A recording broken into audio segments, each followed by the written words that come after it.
اللہ کا فرشتوں کی مجلس میں حضور کی ثنا کرنا یہ درود ہے، حضور کی مدح فرمانا، محبوب کی شانوں کو بیان فرمانا۔ یہ صحیح بخاری میں صلاۃ کا ترجمہ حضرت ابو العالیہ رضی اللہ تعالی عنہ سے کیا گیا ہے۔ تو پھر درود کا مفہوم بہت وسیع ہے، حضور کی مدح و توصیف، حضور کے حسن کا بیان، حضور کے خصائل کا عنوان، آقا کریم کے شمائل کا تذکرہ، حضور علیہ السلام کے فضائل کی باتیں، حضور کی عظمتوں کا عنوان، یہ سب کچھ درود کے زمرے میں آتا ہے۔ اور پھر ساتھ صیغہ بھی درود کا ہو اور اس میں شانیں بھی حضور کی ہوں، جس طرح درود تاج میں ہے، تو اس میں حضور پر درود بھی بھیجا گیا اور ساتھ حضور کی عظمتوں کو بھی بیان کیا گیا۔ تو یہ ایک خوبصورت گلدستہ بن گیا۔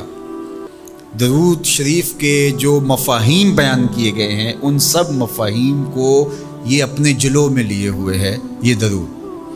تو کثرت کے ساتھ حضور علیہ السلام پر درود پڑھنے کی تلقین فرمائی گئی۔ حضرت ابی بن کعب رضی اللہ تعالیٰ عنہ فرماتے ہیں کہ آقا کریم نے ترغیب دی درود شریف پڑھنے کی، باقی امور اور عبادت، ذکر فکر تو میں نے عرض کی، ارشاد فرمائے کہ میں آپ پر کس مقدار میں درود پڑھوں، کتنا وقت، کتنا درود پڑھوں؟ تو آقا کریم نے فرمایا ما شئتا، جتنا تم چاہو۔ فرماتے ہیں میں نے کہا میں چوتھا حصہ درود پڑھوں گا، باقی 3 حصے دیگر عبادات اور دیگر وظائف اذکار بجا لاؤں گا۔ فرمایا جس طرح تم چاہو، جو تمہاری مرضی، لیکن اگر درود کی مقدار کو بڑھا دو تو تمہارے لیے بہتر ہوگا۔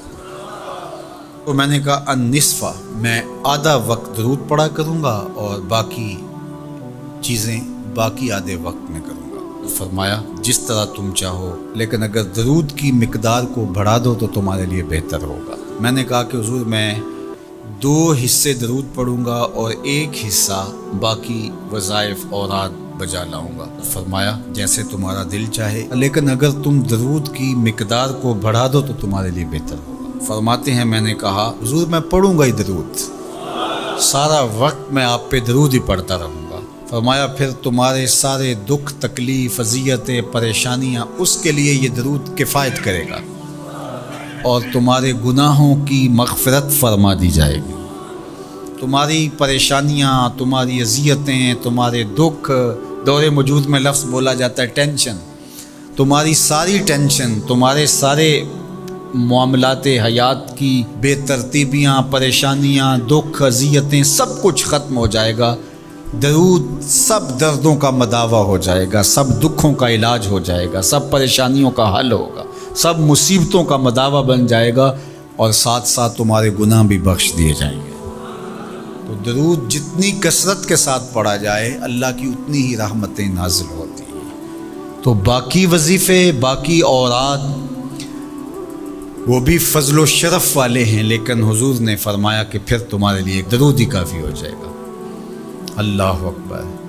فرمایا جو میرے اوپر 1 مرتبہ درود بھیجتا ہے اللہ اس پر 10 رحمتوں کا نزول فرماتا ہے۔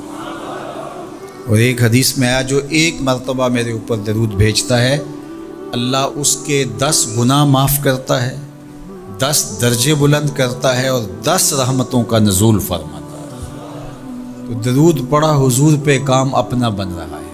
تو درود پڑھنے سے انسان کا باطن سنورتا ہے، اندر پاکیزگی نصیب ہوتی ہے، گناہ دھلتے ہیں، عیب دھلتے ہیں، پریشانیاں ختم ہوتی ہیں، مصیبتیں، آلام، مصائب، دکھ، ٹینشن، پریشانی جو کچھ بھی ہے یہ ختم ہوتا ہے، اور درود پرسکون بنا دیتا ہے انسان۔ راحت بخش ہے وظیفہ، سرور انگیز ہے یہ وظیفہ، نور بیز ہے یہ وظیفہ، ماحول میں شگفتگی پیدا کر دیتا ہے۔ اگر درود شریف پڑھو گے تو تمہاری بہت ساری پریشانیاں ختم ہو جائیں گی، تمہارے دکھوں کا مداوع ہوگا، تم ریلیکس ہو جاؤ گے درود پڑھنے۔ یہ درود شریف کی برکات ہیں۔ 1 مرتبہ درود پڑھنے سے 10 رحمتیں نازل ہوتی ہیں، اور جو بار بار حضور پہ درود پڑھتا ہے تو بتاؤ کہ کتنا بڑا ذخیرہ رحمتوں کا اس کے اطراف میں پھیل گیا۔ تو اس لیے کثرت کے ساتھ درود پڑھنا چاہیے۔ حضور علیہ السلام نے یہ بھی ارشاد فرمایا کہ جو میرے اوپر درود پڑھتا ہے میرے اوپر لازم ہے کہ میں اس کی شفاعت کروں گا۔ شفاعت رسول کے حصول کا ذریعہ درود بنتا ہے، چونکہ ہمارا آسرا ہی حضور کی شفاعت ہے۔ وہ دامن شفاعت کھولیں گے تو ہم گناہ گاروں کا کام بنے گا، اور وہ نصیب کیسے ہوگی حضور علیہ السلام کی شفاعت؟ کثرت درود سے۔ یہ بھی ارشاد فرمایا آقا کریم نے، قیامت کے دن میرے سب سے زیادہ قریب وہ ہوگا جو کثرت کے ساتھ میرے اوپر درود پڑھنے والا ہو۔ تو حضور کی قربت کا ذریعہ بھی درود ہے۔ کون سا مومن ہوگا جس کو حضور کے دیدار کا شوق نہیں ہے؟ کثرت درود کی برکت یہ ہے کہ حضور کا دیدار نصیب ہوتا ہے۔ حضور کا دیدار نصیب ہو جائے تو بتاؤ اور کیا چاہیے۔